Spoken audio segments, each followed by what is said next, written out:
over the past week or so since the Fed funds, the FOMC meeting, we've seen a shift with the market moving towards where the Fed has been talking about in terms of year-end targets for Fed funds rate.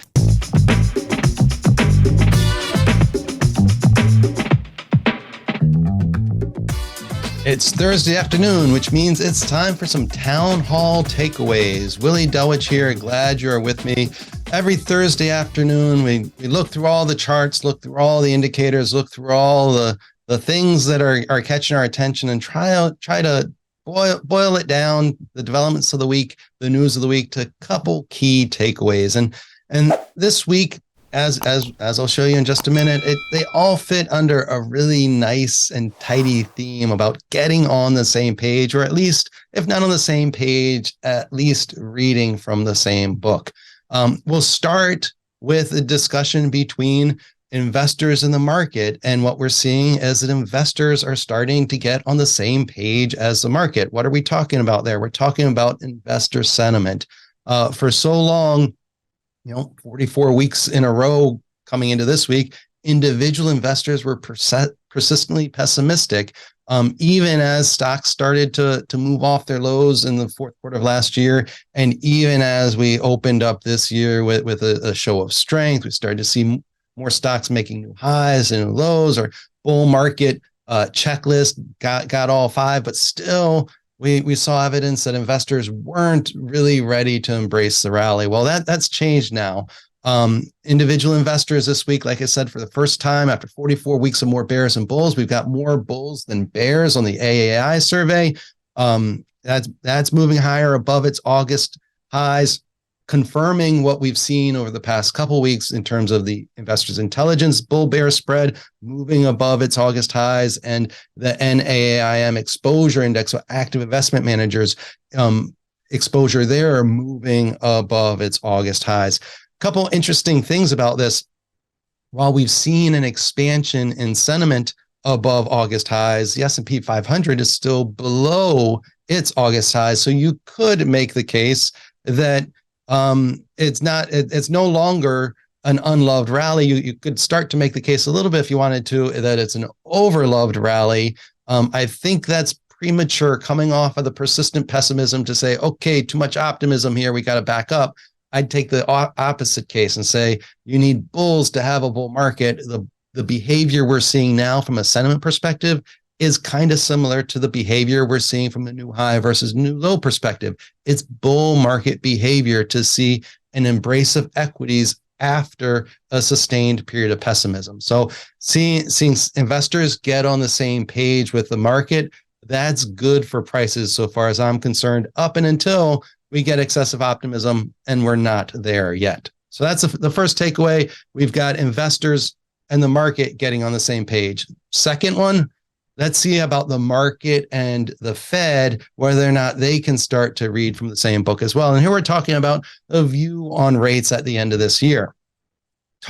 We've talked numerous times about this disconnect between what the market was thinking, lower peak and then rate cuts by the end of this year, versus what the Fed put out in its December summary of economic projections in terms of no rate cuts, finishing the year with the Fed funds rate above 5%. Over the past week or so since the Fed funds, the FOMC meeting, we've seen a shift with the market moving towards where the Fed has been talking about in terms of year-end targets for Fed funds rate. In fact, a 50 basis point shift between what is viewed from the market perspective as the likely year-end rate, which a week ago was between 4.25% and 4.5%, and now this week, 38% chance that it'll be between 4.75% and 5%. So the market is moving in favor of where the Fed has been talking. A couple of things with that. It's still not where the Fed is talking, and there's actually, I think, some hints from the Fed that they might actually have to take their summary economic projections up a little bit when they revise them in March. And so, yeah, this is the December data. It's the latest ones we've got. But if we see more persistent pessimism or more persistent inflation, or less work coming down from the peak in terms of median inflation, things like that, I think it's reasonable to think we could get a bump up in where that terminal rate's going to be for the end of the year in terms of the March 2023 projections that get put out. So encouraging to see the market move towards the Fed. It also relieves some of that game of chicken that we've had going on where the Fed's lower and then cutting, and the Fed is higher and not cutting. Seeing some agreement there, I think, is good. And if we get a little volatility as the market moves towards that view, is probably not the worst thing in the world. So that's the second takeaway: the market moving towards where the Fed has talked about in terms of year-end rates, and then the final getting on the same page as a market with itself. Here we can think about this in terms of volatility versus strength. Last year was an exceptional year in terms of market volatility, but also in a combination of a lack of strength. So we had volatility and weakness last year, is similar to what we saw in 2008, 1974.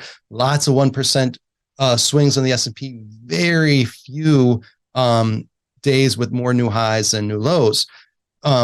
Typically, you see this inverse relationship between volatility and strength. And so if you have last year and you're going to change that, you would end up with a year like 2017 or 95 or 93, where you have very little volatility. The market's very quiet, but you have a lot of strength. You have a lot of days with more new highs and new lows. 2023 isn't fitting into either one of those molds. It's actually a year where we're seeing a lot of strength. Every day so far this year has had more new highs and new lows, but also volatility. 54% of the trading days so far, and I know it's early, but still 54% of the trading days so far this year have had moves of 1% or more. That's not typically what you see. And so as much as we talk about last year being an outlier in terms of the degree of volatility and the lack of strength, this year is an outlier as well in terms of the presence of both strength and volatility. And so the market, to some degree, is fighting with itself and needs to decide what page it is reading off of. Typically, you would either see, as the year goes on, less volatility, the market getting quieter, which I, for one, would be happy to see, or you stay volatile and you start to move over to the left and slide down on the strength scale and start to look a little bit more like last year.